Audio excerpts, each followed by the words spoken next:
அன்பர்கள் அனைவருக்கும் சிவசரவணனின் அன்பான வணக்கங்கள். இன்றைக்கி சவுத் ஃபேஸிங்கில் அருமையான வரைபடம் பார்ப்போம். பார்க்குறதுக்கு முன்னாடி ஒரு தகவல்.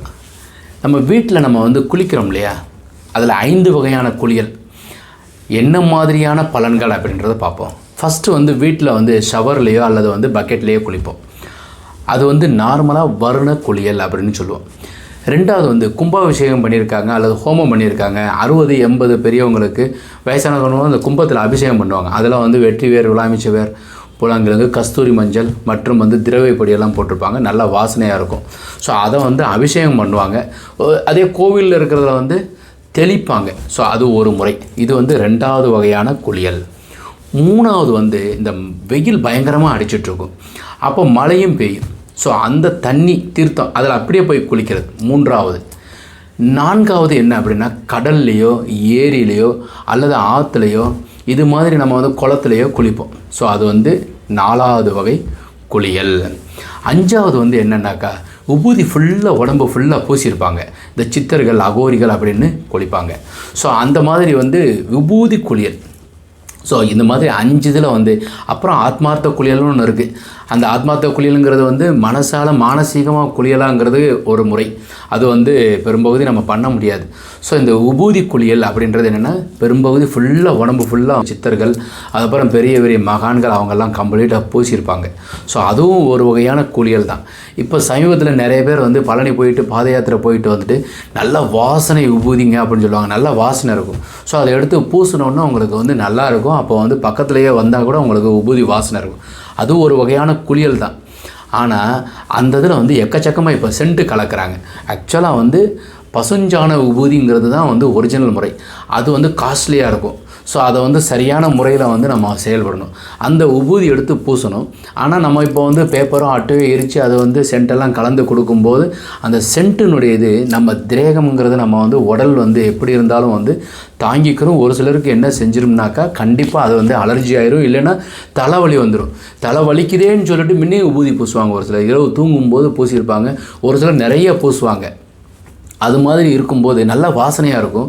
ஆனால் உடம்புல தோல் சம்மந்தப்பட்டது அல்லது நெற்றியில் நீங்கள் பூசும்போது என்ன ஆயிரும்னாக்கா, உங்களுக்கு வலிகள் வர வாய்ப்பு இருக்கும் தலையில்.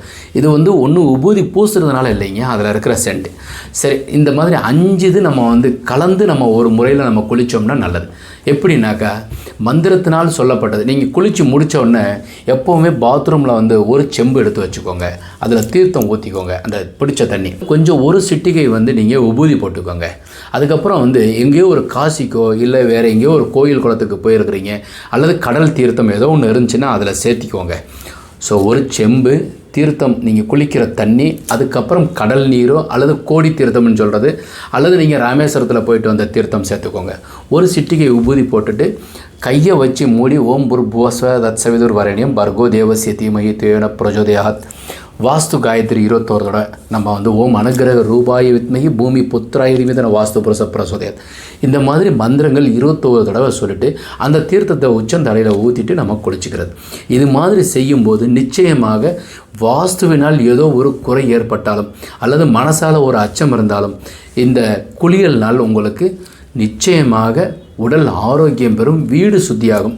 தேவைப்படுறவங்க அந்தந்த திசை நடக்கும். இப்போ குரு தசை நடக்குதுன்னா வியாழக்கிழமை அன்னைக்கு வாரம் நீங்கள் இந்த மாதிரி ஒன்று செய்கிறது, அல்லது எப்போவுமே ஞாயிற்றுக்கிழமை சூரியனுடைய நாளில் இந்த மாதிரி தீர்த்தம் வச்சு குளிக்கிறது ரொம்ப. இது மாதிரி செய்துக்கிட்டே வாங்க, நிச்சயமாக உங்கள் ஆரோக்கியம் கண்டிப்பாக நல்லாயிருக்கும். வாங்க வரைபடத்தை பார்ப்போம்.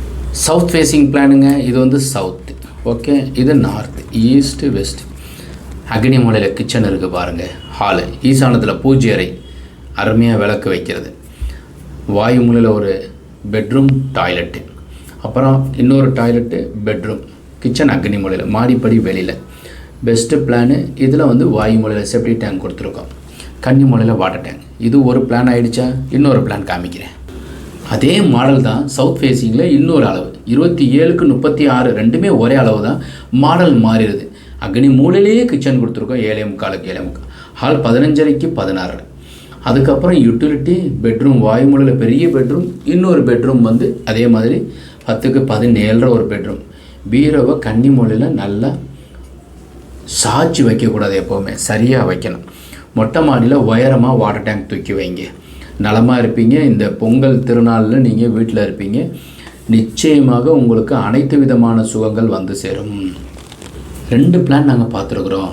இதில் வந்து KJC10 குழிக்கணக்கு ஜாதகம் உங்களது பரிசீலனை பண்ணி இதன்படி செயல்படணும்.